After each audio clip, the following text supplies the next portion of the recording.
If you go to the next slide, so we finish quickly. What can bring food on the table is not taught in school. This includes cooking lessons. There are no cooking lessons. Primary and secondary school, no cooking lesson. People learn. I was shocked. In one of the colleges in the Congo, they call Institut Supérieur. One of the Institut Supérieur in Bukavu, they teach nutrition. But people who take the course in nutrition in East Teme, they have not learned anything about nutrition in secondary. There is no subject in secondary.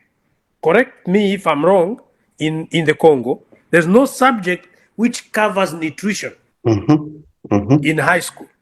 Because I was a teacher in high school in Congo, there's no subject which covers nutrition. You may have few things about eating healthy food and just few chapters maybe incorporated in technology from two, a little bit in education civique, but those are like on how you can, how people come to the table together, the mannerisms you have to display on the table.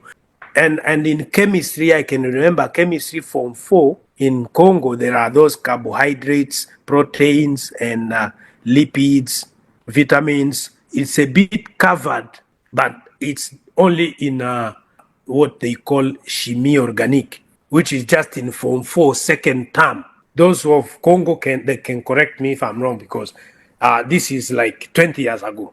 Then after that, chemistry in form 4, form 5 is purely organic, something like about chemicals and combination of chemicals. And in form 6, those who do biochemistry, biochemistry. So they are embedded in plant and on pollination, crops, linkages, and others. But very little is covered about diet and food. Even when you look at the agriculture curriculum, it doesn't cover much other than on cropping systems and how to take care of the farm. They also learn a bit of topography on how to measure farms and those big terrains. Someone who has had that shallow information goes boom into studying nutrition. He has never had a little garden at home. He is doing 3 years of nutrition. He has never experienced any garden. What is he learning for? He's learning to get employed, because whatever he's learning is not actually relevant to what they bring to the table. So cleaning is not much featured in our school curricula. Other than sweeping the classrooms, we don't learn much on how can we maintain a clean environment. Then you guys come and begin to complain about the leaders. You say Felix is not cleaning the city of Kinshasa. So and so Hichelema is not cleaning the city of Lusaka. Come on, those people did not learn cleaning in school. Which method do they use to make the cleaning committees? Nothing. So they don't have information. We don't learn financial management. What we learn in school is organization, financial management, on how to manage finance of an organization, not our personal finance. We don't learn anything about our person. We get salary, we eat it all, and then we begin to complain that salary is not enough. Why? Because we don't know how to save money. We don't learn anything about job creation in school. We learn the definition of terms, the literature, the stories, the stylistics. I remember when we were preparing for these national examinations, we had to master those figures de style, the figures of styles, different styles which are used in France. And some of those styles are being referred to the streets of France. And then we have to master those ones. Nothing of job creation. So agriculture is an optional subject in African curriculum, while European languages are compulsory. You see how much we are being done. You see how incompatible our education is. English is compulsory in Kenya.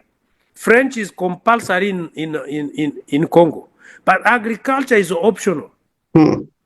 It is until we begin to understand that agriculture is our backbone. So we need to put it compulsory from primary school. But agriculture in primary school is taught in science botanique and in science in Kenya. They just put plants and then they name parts of the plant. It doesn't help. Why should I know all the parts of the plant? I need to know the function of the plant, full stop. You can't tell me all the parts of the plant and then you bring an exam for me to name the lower parts of the plant, the upper parts of the plant. After naming, what else? I get nothing. I need to know the function of the plant. And what does it have? What does this plant has in relation to me? So I know which one is medicine, which one is food, and which one is a poison. Because all witchcraft is in plants. All medication is in plant. All food is in plant. So I need to distinguish those three kinds of plants in agriculture. You can't just tell me to name. No, I don't have to name. The same applies to zoology. They say science zoology. You teach me about animals. Then you begin to draw an animal and all the parts of the animal. No, I need to know which animals can be eaten and provide what. Which animal does not need to be eaten and things like that. So foreign religions, that's another point, are taught in schools, making children believe they are realistic. Children believe to go to heaven when they are on earth. So it makes them forget their daily duties to wait to go somewhere which they don't know the way. Then they say, oh, the way is Jesus. You believe in Jesus. Which Jesus they bring? A white guy who acted a film. Does that guy know the way or is a filmmaker? We don't know. We have been told he is the way. How can someone from another race be the way to you? It means if he is to be the way, he will be the way to his own race. What about you? Who is your way? Nobody. Do you respect your father? No, my father drinks alcohol. Have you asked him why he drinks alcohol? No. When you ask him, he will beat you. Have you tried? No. Do you know the meaning of alcohol? What does it bring in the body? It's not bad. It's not a good drink. Why? Yeah, people say it's not a good drink. When you get drunk, you begin to abuse people around. Okay. So you get a wrong conception. Then you realize when you walk into the bar, you realize many of those alcoholic drinks come from the West. And then you believe in the West they don't drink. It is only your father who drinks. Why? Foreign religion is taught in school. I was teaching Christian religious education in Kenya. Guess what? I will be teaching things around God, Christian, go to church, whatever. It doesn't connect. And all those questions are around remembering. Students will just be remembering the parable of the sower, the parable of the fig tree, whatever. After that, there is nothing applicable into their lives. They even forget that Solomon had many wives. And if they know, it becomes a story. There is no deeper meaning. Why? Because I keep on telling people, you can't become wise with one wife. And people say, my friend, that's controversial. If it's controversial, go ask your grandfather. Why did he have many? And if not your grandfather, ask his grandfather. Do you know him? The grandfather of your grandfather? No. Why? Religion has taken space of you tracing your ancestry. And then the same religion is being taught in school, which means the school is not compatible to our life because it teaches us things that do not exist. I say do not exist. How? They are not part of what we are today because the way they interpret the Bible is far opposite from how the Bible is itself.